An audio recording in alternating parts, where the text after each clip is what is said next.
Ginagawa mo? Papapansin sa'yo. Napansin na katatabi. Maiko, will you marry me? No. Okay. Nagpapapansin ka na naman ba kaya? Hindi, no. Ikaw na kaya yung nagpapapansin sa akin. Ngayon napansin na kita, pwede mo na ako maging crush. Utak mo may ubo na naman. Maiko, Ano? will you marry me? No. Okay.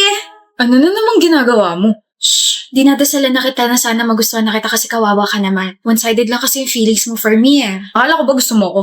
So, ina-acknowledge mo na talaga yung presence and feelings ko for you. Will you marry me, Maiko? Ewan ko sa'yo. Hindi na no yung sagot mo. Ibig sabihin may chance na ako. Wala. May hinahanap ka? Oh, yung pake ko. Nandito sa bulsa ko. Ako hinahanap mo, no? Feeling. Aminin mo na. Wala akong aaminin. Ako meron. Nag-iipon na ako para sa kasal nating dalawa, no? Ito ang ipon ko. May 10 pesos na. Uy! 110 pesos na. Good luck sa pag-iipon natin. Maiko, Hmm, will you marry me? maybe.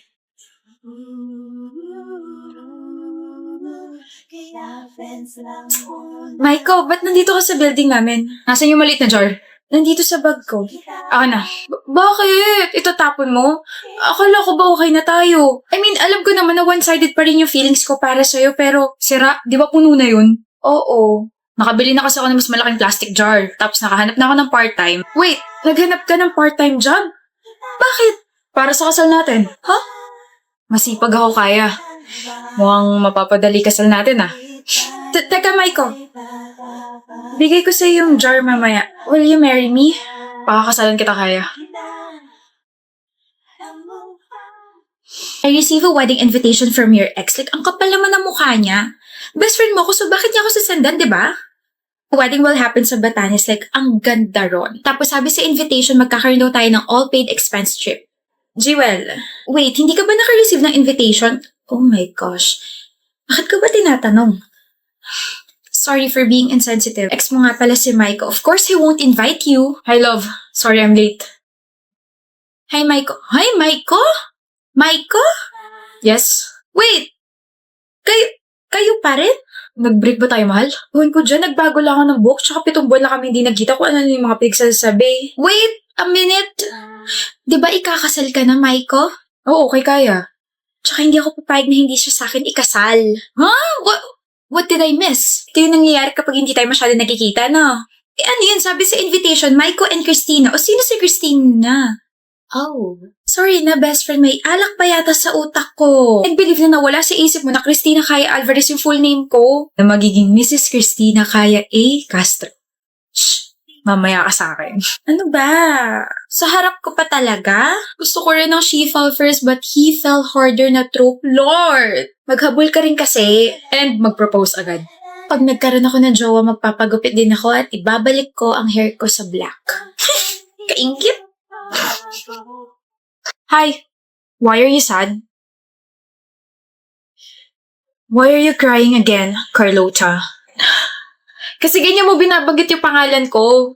Carlota nga sabi, hindi Carlota. It's cute kaya. Just like you. Pablo. Cute naman ako, di ba? Yes, and you're pretty too. You should know that. It's you kaya.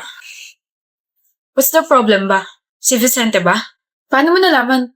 Siya lang kaya nakikita mo every single day. You always talk about him like blah, blah, blah. Hindi na pwede. Why? May girlfriend siya. I mean, may girlfriend pala siya. Tanga, di ba? Hindi na ako pwede masaktan kasi wala naman kami. Pwede ka naman masaktan eh. You're a human and you have feelings too. Allow yourself to be in pain and then move on. Ang soft-spoken mo, no? Eh? Really? Sarap pakinggan ng boses mo tapos soft-hearted mo pa. Don't, Carlota. Huh? Don't compliment me. Don't say things like that. Just don't. Bakit? Totoo naman eh. Kasi you're giving me hope that you can like me, so don't. Okay? Please excuse me.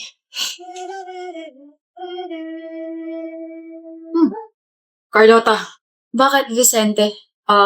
Wala. Mangangamusta lang sana. Bakit? Bakit? Bakit ka nangangamusta? Bawal ka mo sa yung dating nagkakagusto sa'yo. Focus ka lang sa girlfriend mo. Dating nagkakagusto sa akin? Bakit di mo na ako gusto? Hindi na. Masama yun. Aware na ako may girlfriend ka. Nakausap ko pa nga siya sa harap mo, di ba? Kaya ayun, na-hurt ako. Pero okay na. Naka-move on na ako. Hindi na kita gusto. May bago na? Carlota! It's already lunchtime. We have to eat na. I heard mahaba pila sa candle. Canteen kasi, Pablo. We're already in college. Adults na tayo, so it's candle, not canteen. Oh, yo, Vincente Mus. Vicente, hindi Vincente Mus. Halika na nga, ang kulit mo kung ano-ano na naman tinatawag sa ibang tao. Sorry, Vicente. Feeling niya kasi funny siya. Ibang tao na ako? Let's go, Carhaita! Oo na! Alam mo, sometimes I can't believe na we're power friends, Carlota. Bakit? We're different kaya. You're loud. Tapos ikaw ang tahimik mo. You're makulit. Pero ikaw ang behave mo masyado. You like spicy noodles. Samantalang ikaw nasusuka ka sa mga maaanghang. You hate mornings tapos gising ka lagi sa gabi. Pero kabaliktaran naman kita. I love that. Huh? I believe opposites attract. Sinasabi mo bang na-attract ka sa akin? Huh? Attractive ka naman talaga. Ang honest mo naman. You've been hanging out with me for months na. I mean, you're masayang kasama naman kasi tapos I get to observe you pa since last year. Last year? Ino-observahan mo na ako last year. Sa totoo lang, since last year. Carlota. Vicente? Hindi ko talaga girlfriend si Micah. Huh? Tapos na tayo sa one more chance. Sa second chance naman tayo. Huh? Nasaan na yun? Hindi ko talaga siya girlfriend. Si Micah, never ko siya naging girlfriend. Sinabi ko lang yun kasi hindi pa ako sure sa feelings ko para sa'yo pero ngayon, gusto na kita at nagsiselos ako kapag kasama mo lagi ito si Pablo. Hoy, Talyer, 10 piso. Talyer ka ng talyer. Tyler nga, kulit mo naman. Napaka-arte. Tunog talyer nga kasi. Dali na, 10 piso. Para saan na naman yan? Naniningil ka na naman eh. Magkakaroon kasi tayo ng mini-event para dun sa favorite prof natin. Ay, pasensyahan tayo dyan. Wala akong favorite prof. Favorite blockmate lang. 10 piso. Hindi mo ba tatanungin kung sino Alexis? Hindi ka ba curious? Hindi. Hindi ako interesado. Boring mo naman. 10 piso. Nandito ka na naman sa harap ko, maniningil ka na naman. Piso. Hindi ka ba napapagod? Siyempre napapagod din ako, lalo na kapag kausap kitang kutong lupa ka. Piso. Ito na. Sorry. Puso kasi yung pagkakarinig ko, hindi piso. Gagalit ka na lang palagi. Ginagalit mo kasi ako. Pag ikaw, pinakilig ko Anong gagawin mo? Ano nga, Tyler? Anong gagawin mo kapag pinakilig mo ako? Ano ba? Mag-shades ka nga, nakaka-distract yung muta mo eh.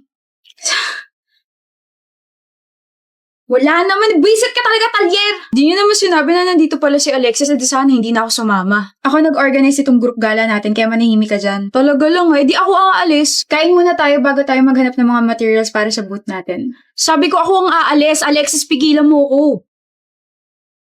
Yes, ma'am. Nanahimik na po. Saan yung gusto kumain? Gusto ko kumain ng seafood. Seafood? May allergy si Alexis sa seafood. May gamot naman ako rito pero mas okay if sa iba na lang tayo kakain. Alexis, ano gusto mo? Bakit kayo nakatingin? Hinulaan ko lang. Ano ba kayo? Diba, tama naman ako. May allergy ka ron.